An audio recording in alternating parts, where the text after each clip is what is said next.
Hey guys, Tom with Permaculture Wilmington here, and we have some mulberry plants that I'm planting. There's one here, here, and here. It's about to rain, so I'm going to make this quick, but I just wanted to get these in the pot before it started raining so they could water in naturally. But what I'm doing is I've got this stem off of a mulberry tree, and it's an ever-bearing mulberry, and I didn't want to just throw it away. So it's springtime, we can just take these and stick them right in the ground in some moist soil, like in a shaded area of the yard, and just stick it right in the ground. And a lot of times these will root real easy. So a lot of trees will. This time of year is the easiest time out of all the months in the year, when it's going from the plants are coming out of dormancy. So let me see if I can get this focused right there. And so this is what I've done. I'm basically just going along and trimming all the stems that are off this branch down to where they don't have a whole lot of foliage, and the plant can sustain once it's in the soil and can draw water up. So you don't want a long stem, and so these are nice and short. You can see very short, actually, a little shorter than I'd like them. But you don't want a lot of foliage because they have to take the water from the base here, the node, once I disconnect it and stick it in the soil. So, but it has to take water from the node all the way up to the leaf, and so you don't want a long stem, and you don't want a whole lot of foliage. So this is my understanding and what has worked very, very well. Very well. Every year, I just about everything I propagate, if I do it this way, this time of year, I always get plants. I always get trees, especially trees.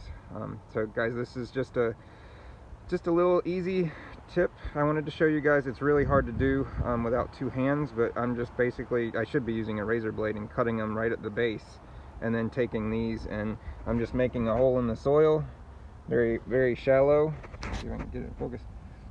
But a very shallow hole here, and then just sticking the plant. Let's see if I can get one off here. There we go. Just putting it right in there, and you just want that leaf right above the soil, and that way it doesn't have a long way to take the moisture and travel to the leaf, but at the same time, the closer it is to the soil, the more vapor it has around it, so more humidity in the little microclimate that's down here. But it's hard to see through the camera while I'm doing this, but I think that's pretty good, basically, is what we're doing here. And that'll work. So, oh, sorry, it's not in focus.